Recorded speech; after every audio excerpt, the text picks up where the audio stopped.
Hello, welcome, my dear students. प्रणाम आप सभी को।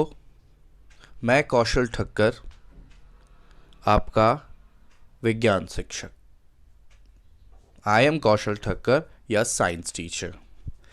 Today in this video, we are going to discuss and continue our chapter number 1, Rocks and Minerals, and this video is part 2. In the previous video, we had discussed about the formation of igneous, sedimentary and metamorphic rocks and the types of igneous, sedimentary and metamorphic rocks. Means we had discussed deep about the rocks, and in this video we will discuss about the minerals, about the types of minerals, about fossil fuel, about coal and petroleum, which are the major fossil fuel using by the world today. Okay, so let's start. Minerals. Minerals are naturally occurring solid chemical substances found inside or on the surface of the earth. Minerals एक ऐसे प्राकृतिक तौर पे मिलने वाले, मतलब हम उनको नहीं बनाते, उनको नेचर बनाती है। नेचर में प्राकृतिक साइकिल्स अपने आप इनको बनाती हैं और ये हमें मिलते कहाँ पर है? या तो पृथ्वी के भूगर्भ के अंदर इनसाइड द अर्थ मिलेंगे, या सरफेस के ऊपर भी मिनरल्स मिलते हैं, और ये हमेशा सॉलिड केमिकल सब्सटेंस होंगे। केमिकल्स का मतलब आपको पता ही है। ओके, केमिकल और ऊपर से सॉलिड स्टेट में मिलेंगे आपको। रॉक्स, जितने भी हमने रॉक्स पढ़े वो सारे के सारे मिनरल से ही बने हुए होते हैं। ओके, बहुत सारे तरह के रॉक्स थे जो हमने पढ़े। तो मिनरल्स के दो कैटेगरीज हो सकते, एक metallic minerals and the second is non metallic minerals. मैंने जो यहाँ पर आपको फोटो दिखाया हुआ है, एक है कैल्साइट। आपने कैल्शियम नाम सुना होगा, वो इसी मिनरल ओर से मिलता है, कैल्शियम। फिर है साइड्राइट। साइड्राइट एक कार्बोनेट ओर है आयरन का, मतलब आप समझ सकते हो कि इस साइड्राइट में आयरन है, मींस लोहा इसमें से निकला जा सकता है। फिर इसके बगल में ब्लू रंग का एज्यूराइट, ये भी एक ओर है, पृथ्वी के अंदर मिलता है, इससे कॉपर निकाला जा सकता है। फिर आपको दिखाई दे रहा है डोलोमाइट। ओके, मैग्नेसाइट, मैल्चाइट, ये जितने भी है ना, ये पत्थर है, ये मिनरल्स वाले पत्थर है जो आपको इनसाइड द अर्थ मिलेंगे, और इनसे कोई ना कोई मेटालिक मिनरल्स निकलेगा। ये मैंने मेटालिक मिनरल्स के ओर्स बताया आपको। अब ओर क्या होता है, ओर हम पढ़ेंगे आगे। तो स्पेशली हमारा मेटालिक मिनरल्स में लिखा हुआ है कि the occur in the form of ores, मतलब अगर आपको आयरन चाहिए तो डायरेक्टली आयरन नहीं मिलेगा, आपको आयरन पत्थर के फॉर्म में मिलेगा, और उसी पत्थर को ओर बोलते हैं। ऐसे पत्थर जिनमें मिनरल्स कंटेन हो, ऐसे पत्थर जिनमें आयरन हो, ऐसे पत्थर जिनमें मैग्नीशियम हो, ऐसे पत्थर जिनमें एल्यूमिनियम की मात्रा हो, ये एल्यूमिनियम, आयरन, मैग्नीशियम मिनरल्स हैं। और ये मिनरल्स जब किसी रॉक के अंदर मिलते हैं, इनसाइड और सरफेस ऑफ द अर्थ में, जब इस तरह का पत्थर हमें मिलता है जिसमें इस तरह के मिनरल्स होते हैं, तो उस पत्थर को हम ओर बोलते हैं।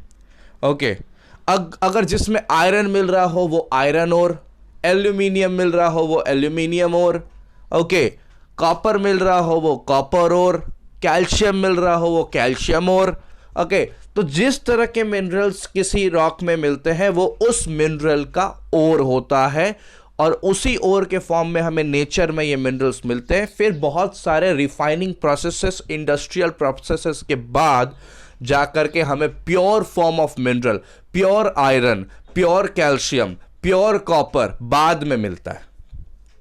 ओके तो ये जितने मेटल्स हैं इनको उनके ओर में से निकाला जाता है बहुत सारे यूजेस के लिए, जैसे कि यहाँ पर आपके बुक में दिया हुआ ही एक टेबल मैंने बीच में रखा हुआ है। देखिए जैसे कि ओर में एक हेमेटाइट नाम का ओर है, मैंने फोटो भी हेमेटाइट का दिया हुआ है। वो एक आयरन ओर है, मीन्स इसमें से जो मेटल निकलता है वो आयरन है। बिकॉज हम लोग मेटालिक मिनरल्स का बात करें तो हम जितने भी ओर्स का बात करेंगे उस ओर में से कोई ना कोई मेटल ही मिलेगा। तो हेमेटाइट एक ऐसा ओर, एक ऐसा पत्थर है जो हमें अंदर में से मिलता है और उसमें आयरन जो है वो हमें हेमेटाइट में से ऑब्टेन होता है। ठीक है, we get iron from hematite, that's why hematite is also known as iron ore also. और स्टील मैन्युफैक्चरिंग में आयरन का बहुत बड़ा यूज है। ठीक है, फिर उसके बाद सेकेंड ओर है बॉक्साइट। बॉक्साइट भी काफ़ी बड़े बड़े पत्थर होते हैं और बॉक्साइट एक एल्यूमिनियम ओर है, उससे एल्यूमिनियम निकलता है। और आपको पता है एल्यूमिनियम ट्रांसपोर्टेशन इसलिए लिखा हुआ है क्योंकि कार हो गया, एरोप्लेन हो गया, ये सभी चीज़ में एल्यूमिनियम का यूज़ किया जाता है। एल्यूमिनियम बॉडी बनाई जाती है, कार, एरोप्लेन, बहुत से मशीनरीज में, ट्रेन्स में भी एल्यूमिनियम का यूज़ होता है, वायर्स भी एल्यूमिनियम के बनाए जाते हैं। तो ये उसके यूजेस हो गए। अब हम लोग बात करेंगे कॉपर पायराइट का। कॉपर पायराइट भी एक और है, एक पत्थर है जिसमें से आपको कॉपर मिलता है। और कॉपर आपको आप जानते हो कि हाउस होल्ड सर्किट जितने होते हैं, घर में जितने भी आपके इलेक्ट्रिकल बोर्ड्स होते हैं और उसमें कोई भी वायर होता है, ज़्यादातर कॉपर वायर का यूज़ होता है। ओके, तो इसका मेन यूज़ वायर्स बनाने में किया जाता है। फिर जो फोर्थ और जो आपके बुक में दिया वो है वो स्फेलराइट है। तो स्फेलराइट जो है वो एक ऐसा और है जिसमें से हमें जिंक नाम का मेटल मिलता है और जिंक मेटल से पेंट्स, इंक, प्लास्टिक, इस तरह की चीज़ों का प्रोडक्शन के लिए जिंक काफ़ी महत्वपूर्ण, काफ़ी इम्पोर्टेंस वाला मेटल माना जाता है। Now what is non metallic minerals. हमने मेटालिक मिनरल्स के बारे में पढ़ा, मेटालिक मिनरल्स के 4 ओर्स के बारे में पढ़ा। ओके, तो अब हम नॉन मेटालिक मिनरल्स के बारे में पढ़ेंगे जिसमें सबसे पहले ही नाम है calcite, gypsum, mica, feldspar etcetera are some of the common non metallic minerals. तो इसमें जो 4-5 नाम दिए हुए हैं जैसे कि कैल्साइट, जिप्सम, माइका, फेल्ड्स्पा, ये 4 नाम है। उसमें से एक कैल्साइट मैंने दिखाया है आपको सामने, देखिए वाइट रंग का पत्थर दिखाई दे रहा है, ये एक नॉन मेटालिक मिनरल है। ओके, और नॉन मेटालिक मिनरल में कोल और पेट्रोलियम का बात करें तो ये भी काफ़ी इंपॉर्टेंट नॉन मेटालिक मिनरल्स है। तो सुनिए, कोयला, कोल और पेट्रोलियम जिससे हम काफ़ी जुड़े रहते हैं बिकॉज हमारी गाड़ियों में पेट्रोल का बहुत ज़्यादा यूज़ होता है। तो ये दोनों चीज़ें नॉन मेटालिक मिनरल्स में आती हैं। और आप सोच लीजिए कि जितना टोटल एनर्जी सप्लाई है वो नॉन मेटालिक मिनरल्स ही करती है। और ये जो कोल और पेट्रोलियम जो मैंने नाम ले लिया वो नॉन मेटालिक मिनरल्स तो है ही, साथ में फॉसिल फ्यूल्स भी कहे जाते हैं। तो उनको फॉसिल फ्यूल क्यों कहा जाता है उसके बारे में पूरी चर्चा हम अगले स्लाइड में करेंगे। Okay, fossil fuels. Fossil fuels are formed by decomposition of dead and decayed animals and plants. Suppose क्या है कि जिंदगी है, जीवन है, किसी भी प्राणी, जीव मात्र, जितने भी इंसान और कोई भी जानवर, प्लांट्स जो हैं वो आज अगर जिंदा है तो कल मरना है, वो निश्चय है, मरेंगे। मरने के बाद आफ्टर डेड वो कहीं ना कहीं किसी ना किसी स्थान पर पड़े रहेंगे, गिरे रहेंगे और बहुत सारे नेचुरल प्रोसेसेस उस समय चलते रहेंगे।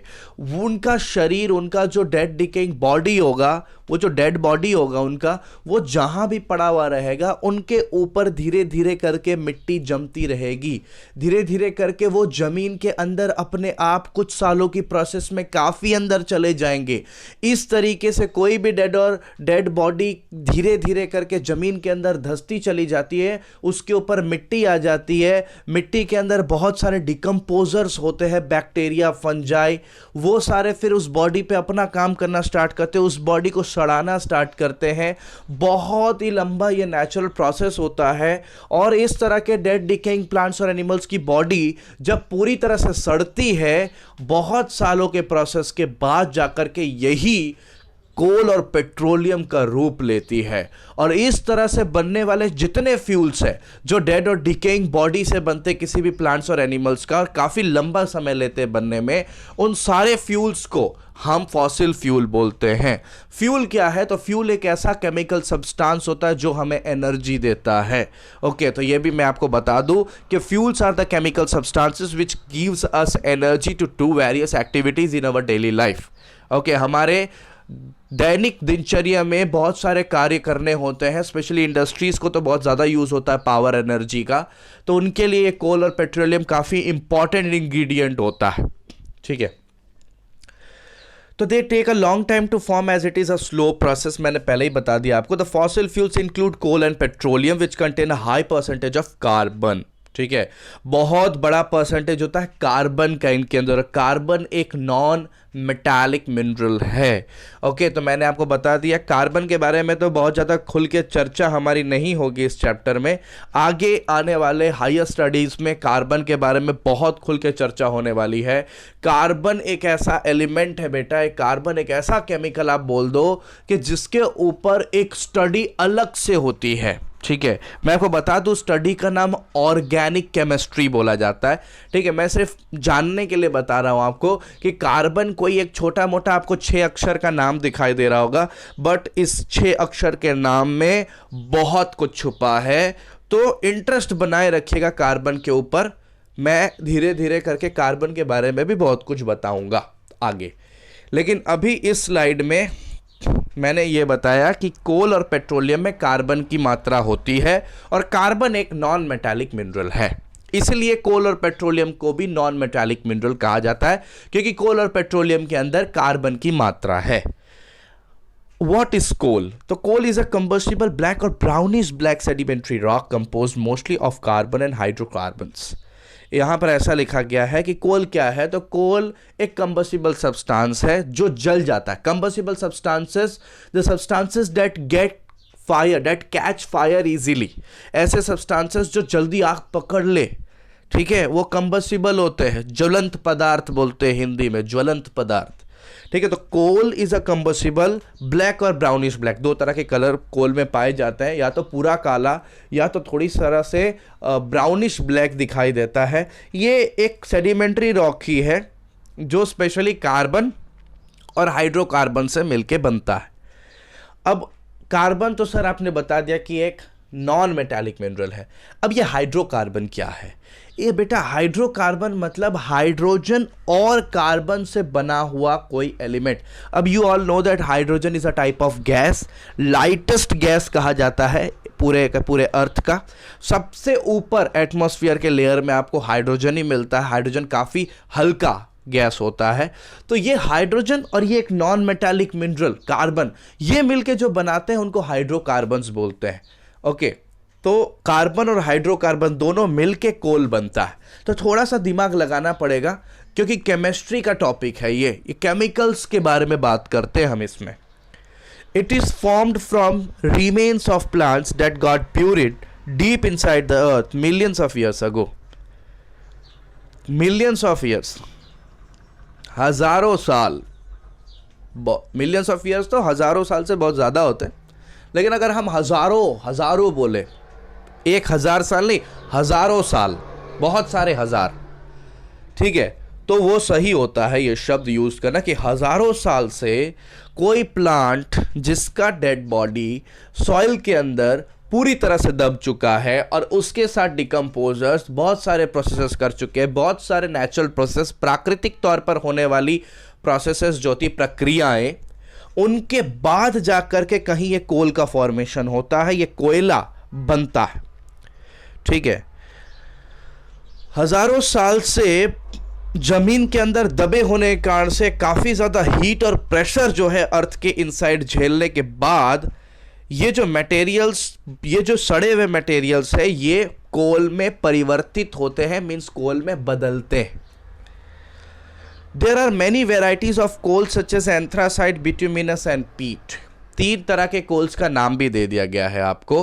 There are 3 types of coal. First is anthracite, second is bituminous and third is peat. Okay तो तीन तरह के कोल्स हैं, मैंने आपको देखिए एंथ्रासाइट किस तरीके से दिखाई दे रहा है, ब्यूटिमिनस किस तरह से दिखाई दे रहा है, और लिग्नाइट, लिग्नाइट यहां पर लिखा हुआ है लेकिन लिग्नाइट ही पीट है, वो दोनों एक ही नाम है, आप उनको अभी इस लेवल पे लिग्नाइट और पीट is same for you. Okay अब ये टाइप्स कैसे बढ़ गए, कोई सवाल नहीं करेगा आप लोगों में से, लेकिन मैं खुद सवाल करके खुद जवाब दे रहा हूं आपको कि भाई टाइप्स कैसे बढ़ गए। मैंने अभी अभी आपको क्या कहा था कि बेटा कोल के अंदर कार्बन होता है और कार्बन एक नॉन मेटालिक मिनरल है। तो सुनिए, जिस कोल में कार्बन का परसेंटेज ज्यादा और जितना ज्यादा कार्बन का परसेंटेज वो कोल उतना ज्यादा एफिशिएंट और उतना ज्यादा बेहतर और उतना ज्यादा महंगा। एंथ्रासाइट जो पहला नाम है कोल का, उसमें लगभग 80 to 90% के बीच में कार्बन कंटेंट होता है। मतलब उस कोल का 80% से 90% सिर्फ कार्बन ही है, नॉन मेटेलिक मिनरल। और उसके बाद जैसे जैसे लेवल नीचे गिरता जाता है, जैसे बिटुमिनस कोल का बात करें तो उसमें 60 to 80 होता है, लिग्नाइट और पीट का बात करें तो 50, 55, 60 के आसपास होता है।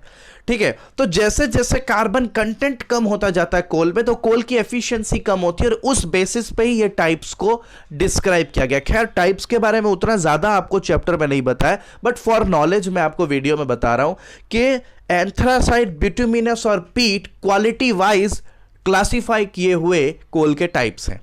मतलब बहुत अच्छी क्वालिटी तो एंथ्रासाइट कोल, मीडियम क्वालिटी तो बिटुमिनस कोल और सबसे लीस्ट क्वालिटी तो पीट, और पीट का दूसरा नाम लिग्नाइट जो मैंने यहां फोटो में दिखाया। और ये तीनों में क्वालिटी कैसे डिफर कर रही है मैंने अभी बताया, कार्बन परसेंटेज से, जिसका कार्बन परसेंटेज जितना ज्यादा उतना अच्छा वो कोल। ओके तो coal is used as a fuel, coal एक फ्यूल की तरीके से यूज किया जाता है, उसको जला के उसमें से एनर्जी निकाली जाती है। तो किस किस पर्पसेस में यूज होता है कोल? खाना बनाने के लिए गांव के इलाकों में आज भी कोल का यूज किया जाता है। इलेक्ट्रिसिटी प्रोड्यूस करने के लिए थर्मल पावर प्लांट का नाम होता है। थर्मल पावर प्लांट स्पेशली कोल से इलेक्ट्रिसिटी प्रोड्यूस करने के लिए काफी बड़े फैक्ट्रीज बनाई जाती। स्टीम इंजन्स आज भी बहुत सारे इलाके भारत में ऐसे हैं जिसकी रेल लाइंस इलेक्ट्रीफाई नहीं हुई है, तो वहां पर इलेक्ट्रिक इंजन्स नहीं चल सकते। सो अभी भी उस रेल लाइन पे हमारे यहां स्टीम इंजन्स दौड़ते हैं। ब्लास्ट फर्नेसेस इन स्टील इंडस्ट्री, स्टील इंडस्ट्री को काफी ज्यादा टेम्परेचर का जरूरत पड़ता है क्योंकि उनको लोहे को पिघलाना होता है, तो कम से कम 4000 डिग्री सेल्सियस का टेम्परेचर का जरूरत पड़ता है। तो उनके यहां ब्लास्ट फर्नेस होता है, बड़ी भट्टी हम बोल सकते कि वो होती है, और वहां पर वो इस कोल का यूज करके ही इतना ज्यादा टेम्परेचर वहां पर वो प्रोड्यूस कर पाते, जिसके वजह से उनको अगर आयरन को भी पिघलाना पड़े स्टील इंडस्ट्री में स्टील बनाने के लिए तो वो पिघला सकते हैं। ठीक है, तो ये चार बड़ी यूजेस, पहला खाना बनाना, दूसरा इलेक्ट्रिसिटी प्रोड्यूस करना, तीसरा स्टीम इंजन में, और चौथा ब्लास्ट फर्नेस में कोल का यूज करके इतना ज्यादा टेम्परेचर क्रिएट करना जिससे वो स्टील इंडस्ट्री आयरन जैसे बहुत मजबूत मेटल को पिघला सके। ओके, अब जो है बेटा हमारा ये लास्ट स्लाइड है, बिकॉज हमने metallic minerals, non metallic minerals, coal, fossil fuel सबके बारे में चर्चा कर ली है दूसरे पार्ट में। ये दूसरा पार्ट हमारा वैसे ही छोटा है क्योंकि पहले पार्ट में थोड़ा बड़ा पार्ट था। पहले में पूरे रॉक्स के टाइप्स के फॉर्मेशन सब कुछ हमने पढ़ा था। इसमें अब हमारा दो लास्ट टॉपिक बच जाता है, एक पेट्रोलियम और एक conservation of coal and petroleum. Petroleum के बारे में बात करेंगे, फिर कोल और पेट्रोलियम को बचाना बहुत आवश्यक है क्योंकि ये काफ़ी लिमिटेड मात्रा में हमारी पृथ्वी में अवेलेबल है, और अगर हम बहुत ज़्यादा यूज़ करते तो एक दिन ऐसा आएगा कि ये सारे समाप्त हो जाएंगे, समाप्त के कगार पे खड़े हैं हम। अगर ऐसा भी बोले तो ये गलत नहीं होगा। काफ़ी कम डिपॉजिट्स कोल और पेट्रोलियम की बच गई है दुनिया में। पेट्रोलियम ये भी एनिमल्स और प्लांट्स के रीमेन्स, मतलब उनके बचे हुए, उनके मरने के बाद उनके शरीर में से जो भी बचता है उसके वजह से ही उसमें मिलियंस ऑफ प्रोसेस होता है एनिमल्स और प्लांट्स के डेड रीमेन्स के साथ में, और तब जाकर के कहीं पेट्रोलियम का भी प्रोडक्शन होता है। बहुत सारे साल लगते हैं, हजारों साल में। ये जो प्लांट्स और एनिमल्स के रीमेन्स होते हैं, ये जो उनकी बॉडी होती है, उनको सैंड और सिल्ट मतलब रेत और मिट्टी ढक देती है, और वो रेत और मिट्टी के ढके होने के कारण से जो गर्मी और जो दबाव मींस हीट एंड प्रेशर जो उनको झेलना पड़ता है, उसके वजह से ही ये एनिमल्स और प्लांट्स के जो रीमेन्स है वो पेट्रोलियम में तब्दील होते हैं, पेट्रोलियम में चेंज होते हैं, पेट्रोलियम में उनका परिवर्तन होता है। मतलब यही रीमेन्स प्लांट्स और एनिमल्स के कोल में बदलते हैं और यही रीमेन्स पेट्रोलियम में भी बदलते हैं। पेट्रोलियम चूंकि आपको पता है उसका मेन यूज व्हीकल्स में होता है और कपड़े साफ करने में भी बहुत बार it is also use for dry cleaning clothes, dry clean करने के लिए क्लॉथ्स को तो भी पेट्रोल का यूज किया जाता है। ल्यूब्रिकेंट्स और इंडस्ट्रियल वैक्सेस, मतलब कि लुब्रिकेंट और इंडस्ट्रियल वैक्सेस का काम क्या होता है, ये मशीन्स में डाले जाते हैं ताकि मशीन्स में ज्यादा फ्रिक्शन ना हो। आपको पता है फ्रिक्शन क्या होता है, घर्षण, घसता है ना कोई चीज तो खराब हो जाता है। और जब हम उसमें तेल डाल दे, ऑयल डाल दे, बहुत बार ऐसा होता है घर में भी हम लोग ऑयल डाल देते तो चीजें काफी स्मूथली चलने लगती है। तो इंडस्ट्री में तो बहुत बड़े बड़े मशीन्स होते हैं और भी घर में भी बहुत सारा यूज होता है। तो ये ल्यूब्रिकेंट और इंडस्ट्रियल वैक्सेस करती क्या है, तो इन मशीनों के बीच में जहां पर घर्षण हो रहा है, जहां पर फ्रिक्शन हो रहा है, वहां पर जो मूवमेंट है उसको बहुत इजी कर देती। प्रिंटिंग इंक, इंक में भी पेट्रोलियम का यूज होता है और मेडिसिन्स बनाने में भी पेट्रोलियम का यूज होता है। ये तो बात हुआ पेट्रोलियम के बारे में। अब हम कोल और पेट्रोलियम दोनों तरह के फॉसिल फ्यूल्स को कैसे बचा के रखा जाए उसके बारे में एक 7-8 लाइन की चर्चा करने के बाद हम विराम लेंगे, इस वीडियो से विराम लेंगे। तो how do we conserve our fossil fuels coal and petroleum? तो fossil fuels like coal and petroleum takes millions of years to form. हमें पता है कि हजारों साल लगते बनने में। Once their deposits of fossil fuels are exhausted they will no longer be available to us. अगर एक बार इनके डिपॉजिट्स खत्म हो जाएं तो फिर इनको देखने का नसीब किसी का नहीं होगा, बिकॉज ये पूरी तरह से समाप्त होने के बाद फिर 1000 साल का प्रोसेस लेंगे बनने में। So we need to conserve these fossil fuels and use them wisely. हमें बचा के बहुत समझदारी के साथ, अक्लमंदी के साथ इसका यूज करना चाहिए। We should switch to alternate source of energy like solar energy, wind energy, hydro power, etc. They are always available to us. हमें कुछ जगहें जहां पर हमें कोल और पेट्रोलियम से एनर्जी निकालने की जरूरत ना हो, वहां हम अल्टरनेट सोर्स का यूज कर सकते हैं, किसी और सोर्स से एनर्जी निकल सकते हैं। जैसे कि आप लोग अभी जानते हैं कि सोलर एनर्जी, सन से निकलने वाली एनर्जी जो है वो आपको पता है कभी सन तो ऐसा नहीं है कि खत्म हो जाएगा, सन की उम्र बहुत है। तो सन से जो एनर्जी आएगी वो हमारे लिए काफ़ी इजीली अवेलेबल है, सबके यहाँ आ जाती है। सोलर एनर्जी एक बहुत अच्छा अल्टरनेटिव ऑप्शन होगा अगर हम कोल एंड पेट्रोलियम को बचाना चाहते हैं। तो आपको पता है गुजरात स्टेट, हमारा स्टेट, ठीक है, स्टेट ऑफ विंड भी कहलाता है, बिकॉज यहाँ काफ़ी ज़्यादा हवाएं आती हैं, इसलिए यहाँ पर विंड मिल्स की संख्या भी, अगर हम अपने कोस्टल इलाके देखें, गुजरात का कोस्टल प्लेन काफ़ी बड़ा है, तो हमारा कोस्टल इलाके में भी काफ़ी ज़्यादा मात्रा में विंड मिल्स लगी हुई है। मतलब गुजरात ने ऑलरेडी इस ऑप्शन को लिया हुआ है, विंड एनर्जी के ऑप्शन को। तो अल्टरनेट सोर्सेस का ऑप्शन लेना बहुत ज़रूरी है। जैसे कि हाइड्रो पावर, पानी से भी एनर्जी का प्रोडक्शन किया जा सकता है। जरूरी नहीं है कि अगर हमें बिजली बनानी है तो हम सिर्फ थर्मल पावर प्लांट्स लगा करके, कोल का यूज़ करके बिजली बनाएं। इलेक्ट्रिसिटी के लिए हम बहुत सारे दूसरे ऑप्शंस की तरफ नज़र कर सकते हैं। मैंने कहा सोलर पावर, मैंने कहा विंड पावर, मैंने कहा हाइड्रो पावर, मतलब पानी की ताकत। आपको पता है डैम्स इलेक्ट्रिसिटी इसी तरीके से बनाती है। डैम्स का कंस्ट्रक्शन ही उसका मतलब ही होता है कि हाइड्रो पावर इलेक्ट्रिसिटी प्लांट बनाया जा रहा है, ठीक है। तो यही बात है कि हम कंजर्व कैसे कर सकते हैं कोल और पेट्रोलियम को। अगर हम ज़्यादातर जगहों में अल्टरनेट सोर्स ऑफ एनर्जी का यूज़ कर सके तो कोल और पेट्रोलियम को बचाया जा सकता है। उसका ओवरऑल यूज़ रिड्यूस करके कम करना होगा यूज़ हमें इन चीज़ों का। तो अब हम बात करते हैं। तो थैंक यू इस वीडियो को देखने के लिए सबसे पहले, और बाय। ठीक है, लेकिन बाय बोलने से पहले कुछ बातें करना चाहूँगा। अगर जिसने ये वीडियो देख लिया है, पूरी पूरी अच्छे से देखा है, तो उसको लाइव क्लास में काफ़ी मज़ा आने वाला जो कल होगा। तो हमारे लाइव क्लास में अगर आप वीडियो देखोगे तो ही आपको काफ़ी मज़ा आएगा। और होमवर्क जो दे रहा हूँ वो तो बिल्कुल करना, because today this chapter is completed. That's why you have to complete all the MCQs, fill in the blanks, whether the things are there in the book. You have to complete it in your fair notebook. Okay, I'll give you the homework. So please complete your homework at time.